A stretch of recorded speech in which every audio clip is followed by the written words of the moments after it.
చుట్టూ ప్రహరీ పెట్టించి తలుపులు డోర్లు అన్నీ పెట్టించేసి విండోసు ఆ పెయింటింగ్ అంతా చేపించేసి దారి ఎక్కడి వరకు ఉందో ఆ దారి మొత్తానికి కూడా ఆ రోడ్డు దగ్గర ఒకటి మెయిన్ గేట్ పెట్టి ఇక్కడ ఒక మంచి మిషనరీని పెడదామని ఆలోచిస్తున్నాను. దయచేసి ఎవరైనా నాకు మెయిల్ పెట్టేవాళ్ళు కాల్స్ చేసేవాళ్ళు ఆలోచించుకొని చేయండి. ఇది ఏ పాస్టర్కి ఇవ్వబడదు. ఎందుకు అంటే ఈ ప్రాపర్టీ ఎవరిదో తెలియదు, ఏ సంస్థతో తెలియదు, ప్రస్తుతానికి నడిపేయటమే, వాళ్ళు వచ్చినప్పుడు వాళ్ళకి ఒప్పజెప్పేసేయటమే. కాబట్టి పాస్టర్లు వస్తే ఏదో తిని పడుకుంటే ఇక్కడ కుదరదు. అంటే అందరు పాస్టర్లు అలా ఉంటారని కాదు. ఇప్పుడుండే పాస్టర్లలో 90% అందరూ తిని పడుకోవటం, వాళ్ళ ఆస్తులు పెంచుకోవటం, వాళ్ళ ఫ్యామిలీని చూసుకోవటమే కానీ ఏ ఒక్కరు కూడా మిషనరీ సేవ చేసే అలవాటు ఎవరికి లేదు. మిషనరీస్ ఎలా అయితే మన దేశానికి వచ్చి సువార్త ప్రకటిస్తే మనం అంతా తెలుసుకున్నామో అంత భారము బాధ్యత కలిగిన వాళ్ళు ఎవరైనా మిషనరీస్గా పనిచేయాలి అనుకుంటే మాత్రమే నన్ను సంప్రదించండి. నేనే ఇవన్నీ చేపించి వాళ్ళకి హ్యాండ్ ఓవర్ చేస్తాను. ఈ రోజుల్లో ఏంటంటే అసలు పాస్టర్లందరికీ కూడా సుఖమైపోయిందండి. ఎంత సుఖం అంటే కనీసం వీళ్ళు విశ్వాసాలను పట్టించుకోరు. ఎవరైతే బాగా డబ్బులు ఇస్తున్నారో, దశంభాగాలు ఇస్తున్నారో, కానుకలు వేస్తున్నారు, వీళ్ళనే ప్రేమిస్తారు, వీళ్ళతోటే మాట్లాడతారు, వీళ్ళనే అభిమానిస్తారు, వాళ్ళకే కుర్చీలు వేసి కూర్చోబెడతారు, మిగతా వాళ్ళని పట్టించుకోరు.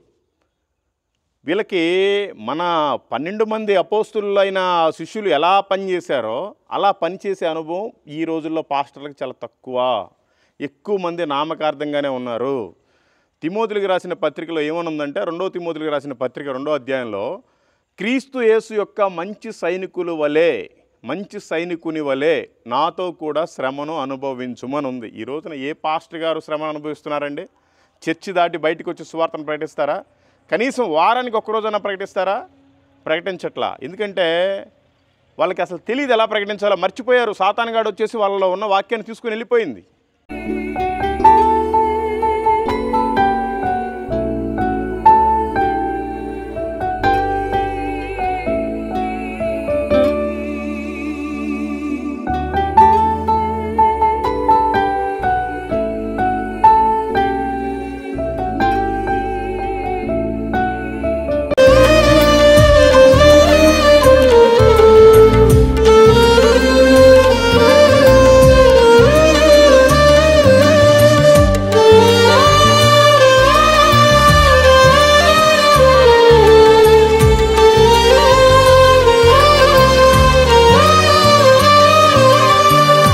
గొప్పగా బ్రతికిన వారే గూడు లేక మిగిలారా, రాజ్యాలను ఏలిన వారే ఒంటరైపోయారా.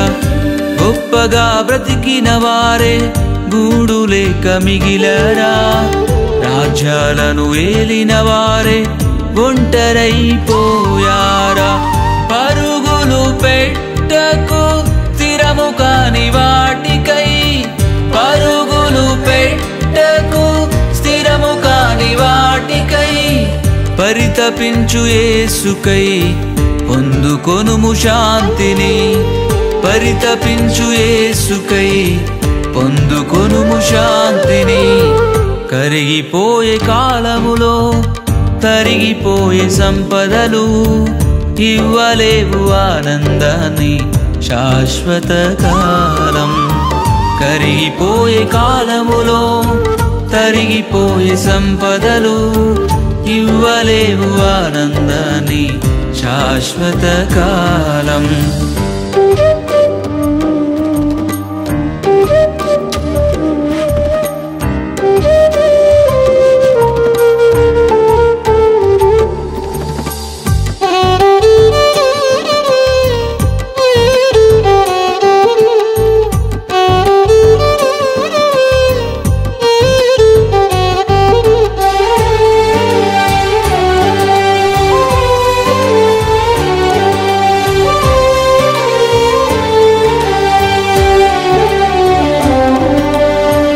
Praise the lord. మీ అందరికీ దేవుని పేరిట పేరు పేరున వందనాలు. ఈరోజు మళ్ళీ పాత చర్చి దగ్గరికి వచ్చాం. ఈ పాత చర్చి గురించి ఇది 3వ వీడియో. ఆ పాస్టర్ గారికి నవంబర్ 1వ తేదీ మాట్లాడాము. 20వ తేదీ వరకు టైం ఇచ్చాము. అంటే 21వ తేదీ కల్లా వేరే పాస్టర్ గారిని పెట్టామన్న ఆలోచన ఉండేది. 21వ తారీఖు కల్లా వేరే పాస్టర్ గారిని పెట్టి చారబిద్దామని అనుకున్నాము. అయితే మరి ఆ పాస్టర్ గారు ఇంతవరకు కూడా రెస్పాండ్ అవ్వలేదు. 20వ తేదీ ఎప్పుడో అయిపోయింది, లాస్ట్ వీక్లోనే. అయితే ఇప్పుడు ఒకసారి ఫోన్ చేద్దాం. ఆయన ఏం రెస్పాండ్ అవుతారో దాన్ని బట్టి మీకు ఇంకా మిగతా విషయాలు నేను చెప్తాను. పాస్టర్లు కూడా ఒక మాట ఇస్తే ఆ మాటకు కట్టుబడి ఉండట్లేదు.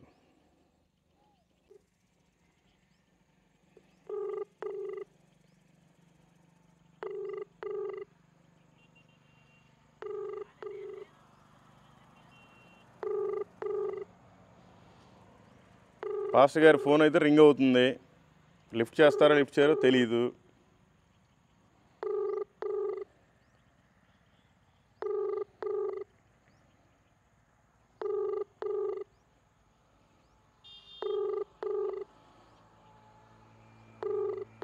The person you're calling is not answering. Please try later. நீங்கள் அழைத்திருக்கும் நபரால் தற்போது உங்களுக்கு பதிலளிக்க இயலவில்லை. పాస్టర్ గారు ఫోన్ లిఫ్ట్ చేయట్లేదు.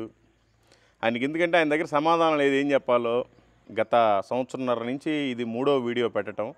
ఆయన ఎప్పుడు కూడా చెన్నైలో నాకు సునామీ వచ్చింది, కొన్ని బాధలు ఉన్నాయి, అది అని చెప్తున్నాడు. రీసెంట్గానేమో నేను 20వ తేదీ వరకు ఖచ్చితంగా వస్తానని చెప్పాడు. అయినా కూడా ఆయన రెస్పాండ్ అవ్వట్లేదు ఫోన్ చేస్తే. మనకి ఇంకా దేవుని వాక్యమే ఆధారము, మనం ఏం చేయలేము. ఎందుకంటే పాడైపోతున్నాయి సంఘాలు. అందరూ ఎంతమందో ఇక్కడ మందు త్రాగుతున్నారు, వ్యభిచారం చేస్తున్నారు. ఇదంతా కూడా పాడైపోతుంది. ఇది ఎంతవరకు ఉంది, ల్యాండ్ చుట్టూ బౌండరీ వేసేంతవరకా, లేకపోతే స్ట్రైట్గా రోడ్డు వరకు ఉందా, లేకపోతే మార్గం ఎంతవరకు ఉంది, రోడ్డు మార్గం, ఇదంతా కూడా ఎంఆర్ఓ దగ్గరికి వెళ్ళి మొత్తం డీటెయిల్స్ అన్ని తీసుకుందాం అనుకున్నాం. మరి ఆయన రాలేదు. ఆయన మరి ఎప్పుడు వస్తాడో తెలియదు. మీరంతా కూడా ప్రార్థించండి. మనకి దేవుని వాక్యమే ఆధారం. మనకి ప్రధానంగా వాక్యంలో మనం తెలుసుకోవాల్సింది ఏంటంటే, యోహాను గారు ఆయన పద్మాసు దీపంలో పరవాసి అయి ఉండగా దేవుని ఆత్మ ఆయన్ని ప్రేరేపించి 7 సంఘాలకి పత్రికలు రాపిచ్చింది. మొదటిగా రాసింది ఎఫెసులో ఉన్న సంఘానికి. ఎఫెసులో ఉన్న సంఘానికి ఏమని రాస్తున్నాడంటే, ప్రకటన గ్రంథం 2వ అధ్యాయంలో, ఎఫెసులో ఉన్న సంఘపు దూతకు ఇలాగు రాయుము, 7 నక్షత్రములు తన కుడి చేత పట్టుకొని 7 దీపస్తంభముల మధ్య సంచరించుచున్న వాడు చెప్పు సంగతులు ఏవనగా, నీ క్రియలను, నీ కష్టమును, నీ సహనమును నేను ఎరుగుదును. నీవు దుష్టులను సహింపలేవనియు, అపోస్తులు కాకయే తాము అపోస్తులమని చెప్పుకొని వారిని పరీక్షించి వారు అబద్ధికులని నీవు కనుగొంటివనియు, నీవు సహనము కలిగి నా నామము నిమిత్తము భారము భరించి అలయలేదనియు నేను ఎరుగుదును. అయినను మొదట నీకుండిన ప్రేమను నీ వదిలితివని నేను నీ మీద తప్పు ఒకటి మోపవలసి ఉన్నది. నీవు ఏ స్థితిలో నుండి పడితివో అది జ్ఞాపకము చేసుకొని మారు మనసు పొంది ఆ మొదటి క్రియలను చేయుము. అట్లు చేసి నీవు మారు మనసు పొందితేనే సరి. లేని ఎడల నేను నీ యొద్దకు వచ్చి నీ దీపస్తంభమును దాని చోట నుండి తీసివేశాడు ఆల్రెడీ. ఈ పాస్టర్ గారు పాపం ఒక ల్యాండ్ ఏదో చూసుకున్నారు. ఆ అమెరికన్ మిషనరీ దగ్గరికి వెళ్ళారు. వాళ్ళు ఏదో అప్రోచ్ అయ్యారు ఆ సంస్థ వాళ్ళు. పాపం ఇక్కడ అన్నీ కూడా కట్టించారు. కట్టించిన తర్వాత నువ్వు పట్టున 6 నెలలు కూడా నడిపించలేదో, సంఘాన్ని వదిలిపెట్టేసి వెళ్ళిపోయావు. ఉపయోగం ఏముంది? ఇప్పటికే సంవత్సరంన్నర నుంచి మనం ఫాలోఅప్ చేస్తున్నాం. దీన్ని అసలు ఆయన వదిలేసిపోయే 22 సంవత్సరాలు అయిపోతుంది. అయినా దేవుడు ఒక ఛాన్స్ ఇస్తున్నాడు. నీవు మారు మనసు పొందితేనే సరే, లేని ఎడల నీ యొద్దకు వచ్చి నీ దీపస్తంభం దాని చోట నుండి తీసివేతును. ఆల్రెడీ తీసేసాడేమో, మరి ఆయన దీపాన్ని తెలియదు, మరి వాళ్ళ కుటుంబం ఎలా ఉందో చెప్పట్లేదు ఆయన. అందుకని సేవకులు కూడా కరెక్ట్గా ఉండాలి. మనం బైబిల్లో నుంచి ఇంకొక మాట చూసుకుందాం. ఎజ్కేలు గ్రంథము 34వ అధ్యాయంలో ఈ విధంగా ఉంది. కాపర్లు లేకుండా నా గొర్రెలు దోపుడు సొమ్మై సకల అడవి మృగములకు ఆహారమాయను. చూడండి, ఎజ్కేలు గ్రంథం 34వ అధ్యాయంలో కాపర్లు లేకుండా నా గొర్రెలు దోపుడు సొమ్మై సకలమైన అడవి మృగములకు ఆహారమాయను. కాపరులు నా గొర్రెలను విచారింపరు, తమ కడుపు మాత్రమే నింపుకుందురు గాని గొర్రెలను మేపరు. ఇదే ప్రభువైన యెహోవా వాక్కు. కాబట్టి కాపర్లారా యెహోవా మాట ఆలకించుడి. కాపర్లు నిజంగా ప్రతి పాస్టరు రెస్పాన్సిబిలిటీ కలిగి సువార్త నిమిత్తం, తన విశ్వాసుల నిమిత్తం మంచి జాగ్రత్తగా గట్టిగా కనుక ఉన్నట్లయితే ఈ రాకడ దినాలలో సంఘాన్ని ఇంకా అభివృద్ధి పదంలో నడిపించవచ్చు. అనేక మంది నశించిపోయే గొర్రెలను ఇంకా సంఘానికి తీసుకొని రావచ్చు, కానీ అలా లేరు. ఇంకో మాట కూడా మనం చూసుకోవాలి. 2వ కొరింథీయులకు రాసిన పత్రిక 11వ అధ్యాయంలో ఏమనుందంటే, ఎలయనగా అట్టివారు క్రీస్తు యొక్క అపోస్తుల వేషము ధరించుకున్న వారై ఉండి దొంగ అపోస్తులను మోసగాండ్రగు పనివారునై ఉన్నారు. ఇది ఆశ్చర్యము కాదు. తానే సాతాను వెలుగుదూత వేషము ధరించుకొనుచున్నాడు గనుక వాని పరిచారకులను నీతి పరిచారకుల వేషము ధరించుకొనుట గొప్ప సంగతి కాదు. వారి క్రియల చొప్పున వారికి అంతము కలుగును. చూడండి వాక్యం ఏం సెలవిస్తుందంటే, ఇది ఆశ్చర్యం కాదు, సాతాను తానే వెలుగుదూత వేషము ధరించుకొనుచున్నాడు గనుక వాని పరిచారకులను నీతి పరిచారకుల వేషము ధరించుకొనుట గొప్ప సంగతి కాదు, వారి క్రియల చొప్పున వారికి అంతము కలుగును. దేవుని వాక్యమే ఈ విధంగా సెలవిస్తుంది. అసలు కాపర్లు గొర్రెల్ని మర్చిపోతున్నారు. వీళ్ళు అపోస్తులు కాకుండానే అపోస్తుల వేషం ధరించుకొనుచున్నారు. నేను పాస్టర్ని, నేను మిషనరీని, నేను రెవరెండ్ని, నేను బిషప్ని అనుకుంటున్నారు కొంతమంది బాగానే చేస్తున్నారు. ఇదిగోండి 2001లో కట్టిన మందిరం 2001లో వెళ్ళిపోయాడో 2002లో వెళ్ళిపోయాడో తెలియదు. ఇప్పటికి 22 సంవత్సరాలు అయింది, రెస్పాన్స్ లేదు. మొన్నటిదాకా నడిపించా, మొన్నే కదా పోయిందన్నట్టుగా మాట్లాడుతున్నాడు ఆ పాస్టర్ గారు మాట్లాడినప్పుడు. అందుకని దయచేసి ఇది కరెక్ట్ కాదు, మనకు వాక్యమే ఆధారం. మీరు తెలుసుకోండి, పాస్టర్లంతా కూడా నిజాయితీగా నిలకడగా పనిచేస్తే చాలా బాగుంటుంది. విశ్వాసులు కూడా గమనించాలి, మన పాస్టర్ గారు ఎలా ఉన్నారు, మన కాపర్ ఎలా ఉన్నారు, మన సేవకుడు ఎలా ఉన్నాడు, మన దైవజనుడు ఎలా ఉన్నారు ఏంటి తెలుసుకుంటే ఆ విధంగా మెదులుకుంటే చాలా మంచిది. మనం బైబిల్ నుంచి ఇంకొక వాక్యాన్ని కూడా చదువుకున్నట్లయితే యోహాను సువార్త 10వ అధ్యాయంలో ఈ విధంగా ఉంది. నేను గొర్రెలకు మంచి కాపరిని, మంచి కాపరి గొర్రెల కొరకు తన ప్రాణము పెట్టును, జీతగాడు గొర్రెల కాపరి కాడు గనుక గొర్రెలు తనవి కానందున తోడేలు వచ్చుట చూచి గొర్రెలను విడిచిపెట్టి పారిపోవును. తోడేలు ఆ గొర్రెలను పట్టి చెదరగొట్టును. జీతగాడు జీతగాడే గనుక గొర్రెలను గూర్చి లక్ష్యము చేయక పారిపోవును. నేను గొర్రెల మంచి కాపరిని అని వాక్యం సెలవిస్తుంది మనకి. అట్లాగే ఇర్మియా గ్రంథంలో దేవుని వాక్యం చదువుకున్నట్లయితే 23వ అధ్యాయంలో యెహోవా వాక్కు ఇదే, నా మందలో చేరిన గొర్రెలను నశింపజేయుచు చెదరగొట్టు కాపరులకు శ్రమ. ఇజ్రాయేలు దేవుడైన యెహోవా తన జనులను మేపు కాపరులను గూర్చి ఇలాగున సెలవిచ్చుచున్నాడు, మీరు నా గొర్రెలను గూర్చి విచారణ చేయక నేను మేపుచున్న గొర్రెలను చెదరగొట్టి ప్రాళదోరితిరి. ఇదిగో మీ దుష్క్రియలను బట్టి మిమ్మును శిక్షింపబోచున్నాను, ఇదే యెహోవా వాక్కు. అట్లాగే ఈ రోజుల్లో ఏంటంటే అసలు పాస్టర్లందరికీ కూడా సుఖమైపోయిందండి. ఎంత సుఖం అంటే కనీసం వీళ్ళు విశ్వాసాలను పట్టించుకోరు. ఎవరైతే బాగా డబ్బులు ఇస్తున్నారో, దశంభాగాలు ఇస్తున్నారో, కానుకలు వేస్తున్నారు, వీళ్ళనే ప్రేమిస్తారు, వీళ్ళతోటే మాట్లాడతారు, వీళ్ళనే అభిమానిస్తారు, వాళ్ళకే కుర్చీలు వేసి కూర్చోబెడతారు, మిగతా వాళ్ళని పట్టించుకోరు. వీళ్ళకి మన 12 మంది అపోస్తులైన శిష్యులు ఎలా పనిచేశారో అలా పనిచేసే అనుభవం ఈ రోజుల్లో పాస్టర్లకు చాలా తక్కువ. ఎక్కువ మంది నామకార్థంగానే ఉన్నారు. తిమోతికి రాసిన పత్రికలో ఏమనుందంటే 2వ తిమోతికి రాసిన పత్రిక 2వ అధ్యాయంలో క్రీస్తు యేసు యొక్క మంచి సైనికుని వలె నాతో కూడా శ్రమను అనుభవించుమని ఉంది. ఈ రోజున ఏ పాస్టర్ గారు శ్రమను అనుభవిస్తున్నారండి? చర్చి దాటి బయటకు వచ్చి సువార్తను ప్రకటిస్తారా? కనీసం వారానికి ఒక్కరోజైనా ప్రకటిస్తారా? ప్రకటించట్లా. ఎందుకంటే వాళ్ళకి అసలు తెలియదు ఎలా ప్రకటించాలో, మర్చిపోయారు. సాతానుగాడు వచ్చేసి వాళ్ళలో ఉన్న వాక్యాన్ని తీసుకుని వెళ్ళిపోయింది. మార్కు సువార్త 1వ అధ్యాయం ఏమని చెప్తుందంటే వాక్యం, కాలము సంపూర్ణమై ఉన్నది, దేవుని రాజ్యం సమీపించి ఉన్నది, మారు మనసు పొంది సువార్త నమ్ముడి అని చెప్పుచూ దేవుని సువార్త ప్రకటించాలి. ఇలా ఎంతమంది ప్రకటిస్తున్నారండి? ప్రకటించట్లా. ప్రకటించకపోగా వీళ్ళకి నిర్లక్ష్యం, అసలు ఒక భయం లేదు, భక్తి లేదు. మనం నిరీక్షణలో ఉండాలి. ఎలా ఉండాలంటే 2వ పేతురులు రాసిన పత్రిక 3వ అధ్యాయంలో ఈ విధంగా ఉంది బైబిల్ వాక్యం, దేవుని వాక్యం. దేవుని దినపు రాకడ కొరకు కనిపెట్టుచు దానిని ఆశతో అపేక్షించుచు మీరు పరిశుద్ధమైన ప్రవర్తనతోనూ భక్తితోనూ ఎంతో జాగ్రత్త గలవారై ఉండవలెను. ఎవరికి ఉందండి ఈ రోజున? పరిశుద్ధత ఏ పాస్టర్కు ఉంది? ప్రవర్తన ఏ పాస్టర్కు ఉంది? అసలు ముఖ్యంగా భక్తి ఏ పాస్టర్కు ఉంది? విశ్వాసులే భక్తిలో లేరు అంటే వాళ్ళని భక్తిలో నడిపించాలన్న పాస్టర్కే భక్తి లేదు, ఇంకా విశ్వాసులకి ఏం భక్తి నేర్పిస్తాడు? అందుకని ఏది ఏమైనా కూడా మీరంతా కూడా జాగ్రత్తగా ఉండండి. మనం చివరి దినాల్లో ఉన్నాం, ఏ రోజు చివరి రోజు తెలియదు. అందుకని అది కష్టమైనా నష్టమైనా నీతి నిమిత్తం మనం నిలబడాలి. మత్తయి సువార్త 5వ అధ్యాయం 10వ వచనం ఏమని చెప్తుందంటే, నీతి నిమిత్తం హింసింపబడు వారు ధన్యులు, పరలోక రాజ్యము వారిది. మరి నీతి నిమిత్తం హింసించబడటం అంటే ఏంటి? అది మీకు చెప్తాను. ఇప్పుడు ఈ స్థలం ఉంది, ఈ చర్చి కట్టారు, బ్రహ్మాండంగా ఉంది, ఈ చర్చిని పట్టించుకునే వాళ్ళే లేరు.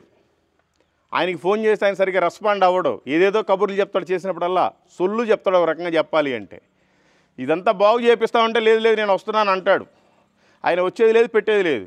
అందుకని ఏది ఏమైనా సరే నీతి నిమిత్తం దేవుని మందిరాన్ని నడిపించాల్సిన బాధ్యత, ప్రారంభించాల్సిన బాధ్యత మనందరి మీద ఉంది. కాబట్టి ఇదంతా కూడా మొత్తం నీట్గా చేసి ఈ మందిరానికి లోపల మొత్తం ఇట్లాంటి మీరు వచ్చి చూసినట్లయితే ఇక్కడ చూడండి, ఈ డోరు పనిచేయదు, ఈ డోరు కొత్తది పెట్టించాలి. ఆ తర్వాత ఇదిగోండి ఈ కిటికీ కూడా మొత్తం పోయింది, ఆ కిటికీ కొత్త చేయించాలి.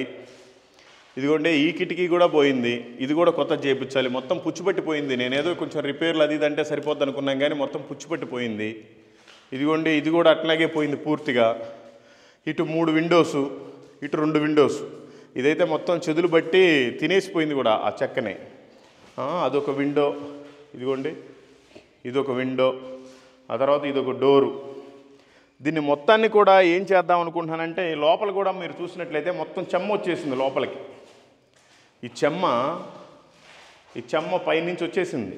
ఇదిగోండి ఆ పైన కూడా మొత్తం రాడ్లు తేలిపోతున్నాయి. ఈ మొత్తం ఏర్లు లోపలికి వచ్చేసాయి. ఈ ఏర్లు ఇవన్నీ కూడా కొట్టించేసి మొత్తం ప్లాస్టింగ్ అంతా తీసేసి మొత్తం వాటర్ ప్రూఫ్ ప్లాస్టింగ్ చేయించి ఆ పైన సీలింగ్ కూడా లీక్ కాకుండా మంచి ప్లాస్టింగ్ చేపించి సీలింగ్ పైన ఫ్లోరింగు మొత్తం కూడా వాటర్ ప్రూఫ్ పెయింట్ వేసి డోర్లు పెట్టి ఇక్కడ ఒక పుల్పీట్ పెట్టి 2 లైట్లు 2 ఫ్యాన్లు పెట్టించి ఇక్కడ కొంతమంది పెద్దవాళ్ళు వస్తే ఒక 10 చైర్లు, మిగతా వాళ్ళకి చాపలు. ఆ తర్వాత సౌండ్ సిస్టమ్ చిన్నపాటిది ఇక్కడ ఉన్న వాళ్ళకి సౌండ్ వినపడేలాగున. ఆ తర్వాత పాస్టర్ గారికి ఇక్కడ ఒక రూము, వాళ్ళు ఆ పాస్టర్స్ కానీ వచ్చిన విశ్వాసులు కానీ బాత్రూమ్కి టాయిలెట్స్కి వెళ్ళడానికి ఒక వాష్రూము కట్టేసి ఇవన్నీ కూడా చుట్టూ బాగు చేయించేసి ఈ చుట్టూ ప్రహరీ పెట్టి నేనే చేద్దాం అనుకుంటున్నాను. ఎందుకు అంటే ఏది ఏమైనా సరే నీతి నిమిత్తం హింస అయినా అది నష్టమైనా కష్టమైనా ఖచ్చితంగా చేద్దామని అనుకున్నాను, చేస్తాను.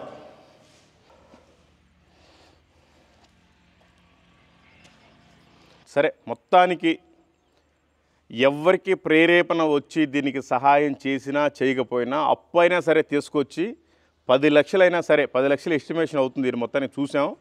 10 లక్షలైనా సరే ఈ చుట్టూ ప్రహరీ పెట్టించి తలుపులు డోర్లు అన్నీ పెట్టించేసి విండోసు ఆ పెయింటింగ్ అంతా చేపించేసి దారి ఎక్కడి వరకు ఉందో ఆ దారి మొత్తానికి కూడా ఆ రోడ్డు దగ్గర ఒకటి మెయిన్ గేట్ పెట్టి ఇక్కడ ఒక మంచి మిషనరీని పెడదామని ఆలోచిస్తున్నాను. దయచేసి ఎవరైనా నాకు మెయిల్ పెట్టేవాళ్ళు, కాల్ చేసేవాళ్ళు ఆలోచించుకొని చేయండి. ఇది ఏ పాస్టర్కి ఇవ్వబడదు. ఎందుకు అంటే ఈ ప్రాపర్టీ ఎవరిదో తెలియదు, ఏ సంస్థతో తెలియదు, ప్రస్తుతానికి నడిపేయటమే. వాళ్ళు వచ్చినప్పుడు వాళ్ళకి ఒప్పజెప్పేసేయటమే. కాబట్టి పాస్టర్లు వస్తే ఏదో తిని పడుకుంటే ఇక్కడ కుదరదు. అంటే అందరు పాస్టర్లు అలా ఉంటారని కాదు. ఇప్పుడుండే పాస్టర్లలో 90% అందరూ తిని పడుకోవటం, వాళ్ళ ఆస్తులు పెంచుకోవటం, వాళ్ళ ఫ్యామిలీని చూసుకోవటమే కానీ ఏ ఒక్కరు కూడా మిషనరీ సేవ చేసే అలవాటు ఎవరికి లేదు.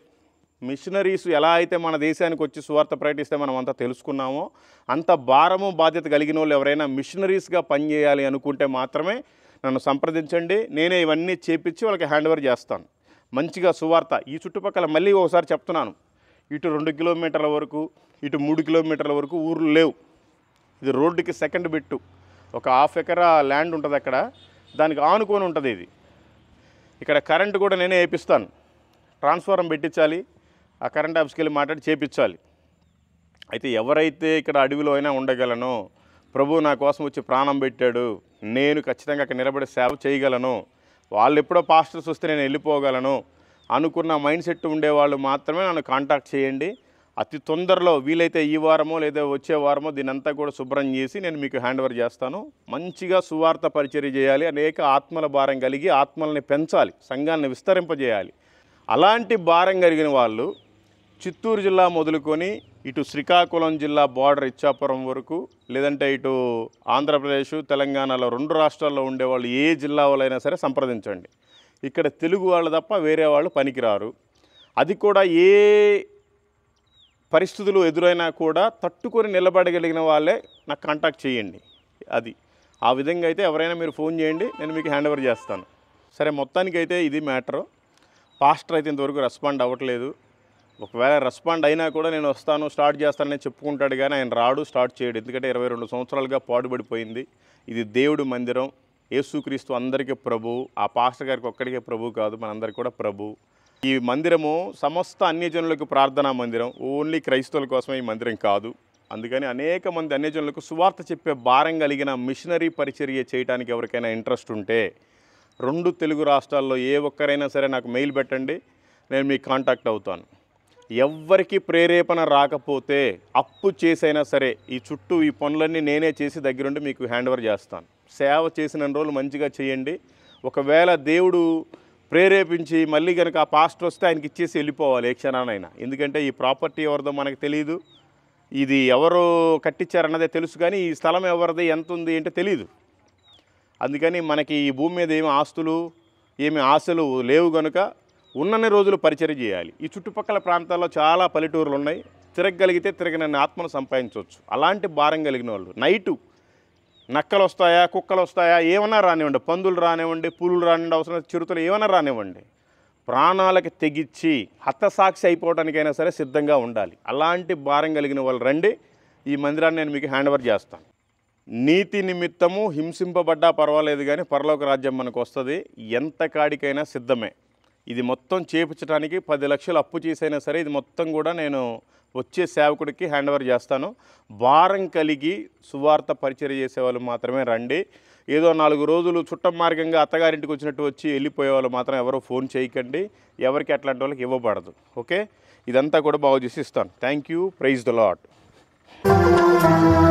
సువార్త చాటుటకు నేను సాగిపోదును, సువార్త చాటుటకు నేను సాగిపోదును, సువార్త చాటుట. ఇదిగోండి, ఈ గేట్ ఏమో ఈ మందిరానికి స్ట్రైట్గా ఉంది, వీళ్ళేమో పొలం ఏమో వేసుకున్నారు.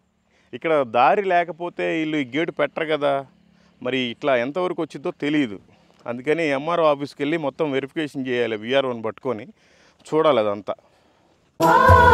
నా సిలువను ఎత్తుకొని సమస్తమును ఉపేక్షించి, నా సిలువను ఎత్తుకొని సమస్తమును ఉపేక్షించి, సిలువ సాక్షినై ప్రతి స్థలములలో క్రీస్తును చాటెదను, శుభవార్త చాటెదను. సిలువ సాక్షినై ప్రతి స్థలములలో క్రీస్తును చాటెదను, శుభవార్త చాటెదను. సువార్త చాటుటకు నేను సాగిపోదును.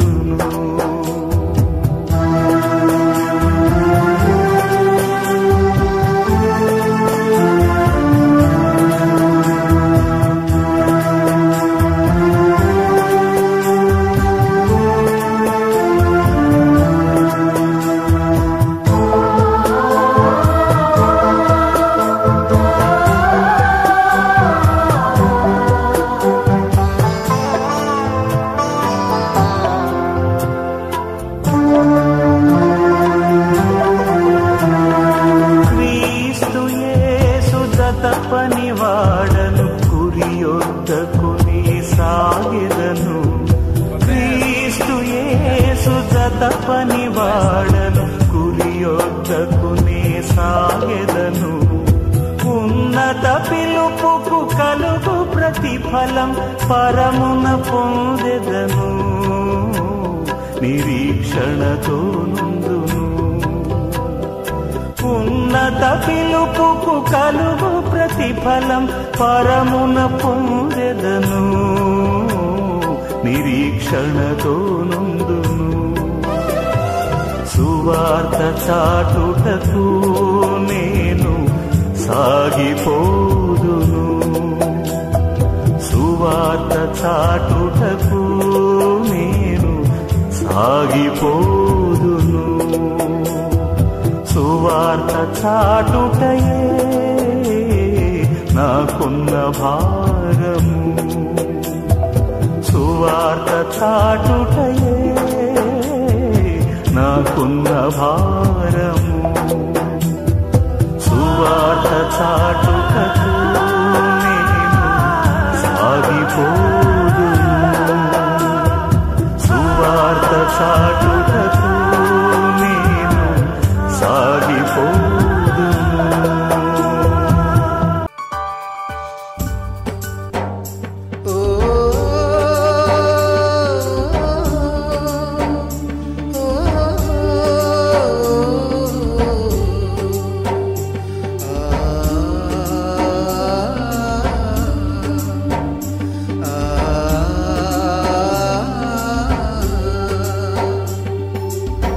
పంపుము దేవా పనివారలను పంటను కోయుటకు, నేడు పంటను కోయుటకు. పంపుము దేవా పనివారలను పంటను కోయుటకు, నేడు పంటను కోయుటకు. కొంతమందియే శ్రమపడుచుండగా చింతయలేని క్రైస్తవులందరిన్ పంపుము దేవా పనివారలను పంటను కోయుటకు, నేడు పంటను కోయుటకు.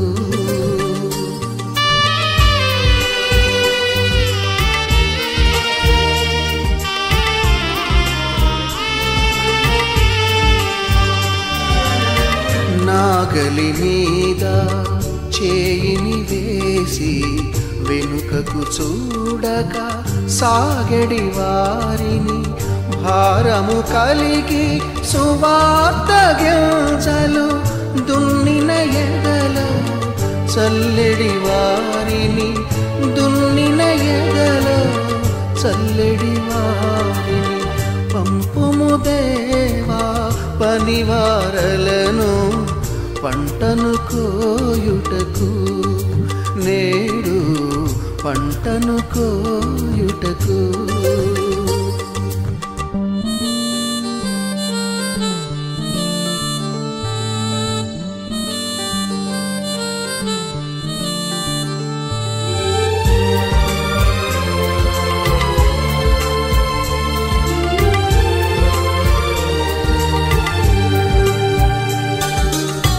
తెల్లబారిన పొలములు చూచి తెల్లవారక ముందే లేచి, ఉల్లము దేవుని ఆత్మతో నిండగా ఉల్లాసముతో కూర్చెడి వారిని, ఉల్లాసముతో కూర్చెడి వారిని పంపుము దేవా పనివారలను పంటను కోయుటకు, నేడు పంటను కోయుటకు.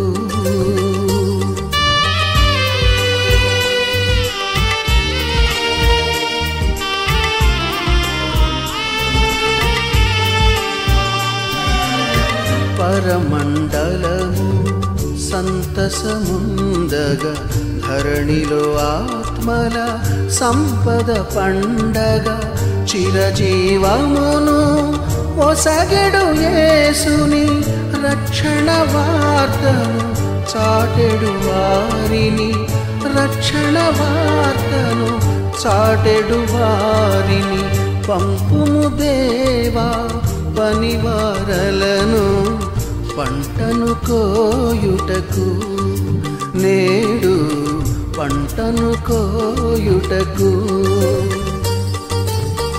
కొంతమందియే శ్రమపడుచుండగా చింతయలేని క్రైస్తవులందరిన్ పంపుము దేవా పనివారలను పంటను కోయుటకు, నేడు పంటను కోయుటకు.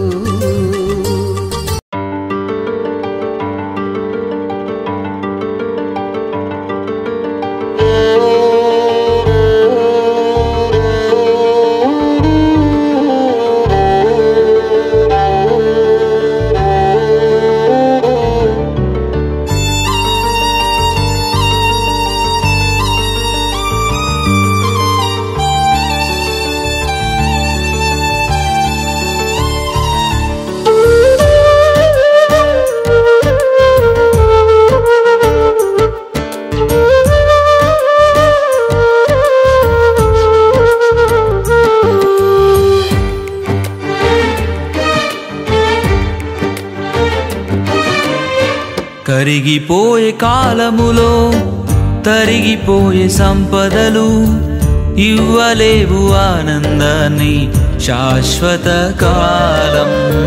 కరిగిపోయే కాలములో తరిగిపోయే సంపదలు ఇవ్వలేవు ఆనందాన్ని శాశ్వత కాలం.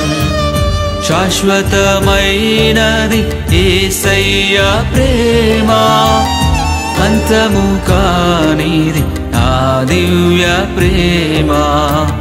శాశ్వతమైనది యేసయ్య ప్రేమ, అంతము కానిది ఆ దివ్య ప్రేమ.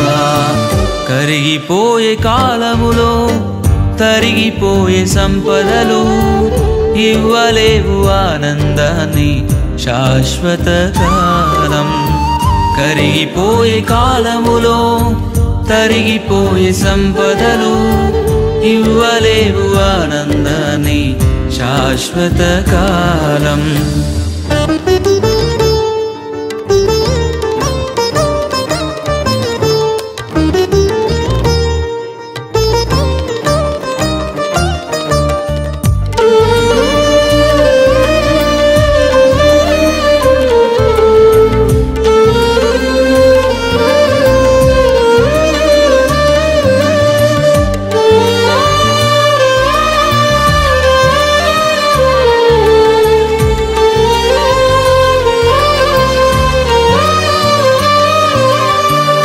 గొప్పగా బ్రతికిన వారే గూడు లేక మిగిలారా, రాజ్యాలను ఏలిన వారే ఒంటరైపోయారా.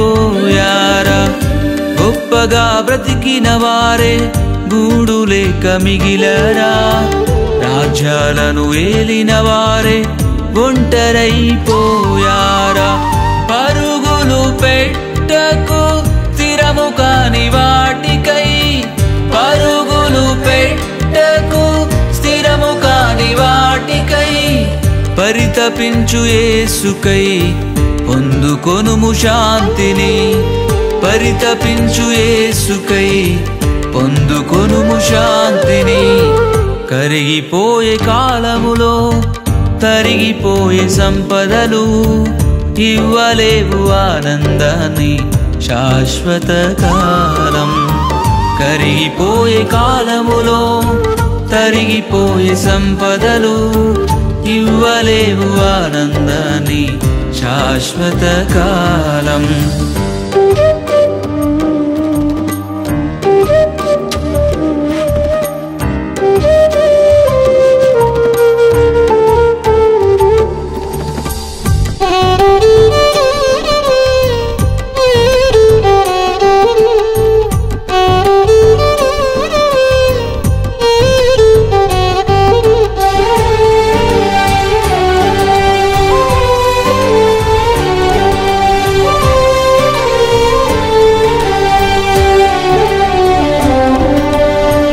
లోకమంత నాదేనని ఆదమర్చి తిరుగకు, లెక్క చెప్పే రోజు ఉందని ఏనాడు మరువకు. లోకమంత నాదేనని ఆదమర్చి తిరుగకు, లెక్క చెప్పే రోజు ఉందని ఏనాడు మరువకు. తప్పించుకోలేవు తీర్పు దినమందున, తప్పించుకోలేవు తీర్పు దినమందున. తిరుగుము యేసు వైపు ఈ దినమందైనా, తిరుగుము యేసు వైపు ఈ దినమందైనా. కరిగిపోయే కాలములో తరిగిపోయే సంపదలు ఇవ్వలేవు ఆనందాన్ని శాశ్వత కాలం. కరిగిపోయే కాలములో తరిగిపోయే సంపదలు ఇవ్వలేవు ఆనందాన్ని శాశ్వత కాలం. శాశ్వతమైనది యేసయ్య ప్రేమ, అంతము కానిది ఆ దివ్య ప్రేమ. శాశ్వతమైనది యేసయ్య ప్రేమ, అంతము కానిది నా దివ్య ప్రేమ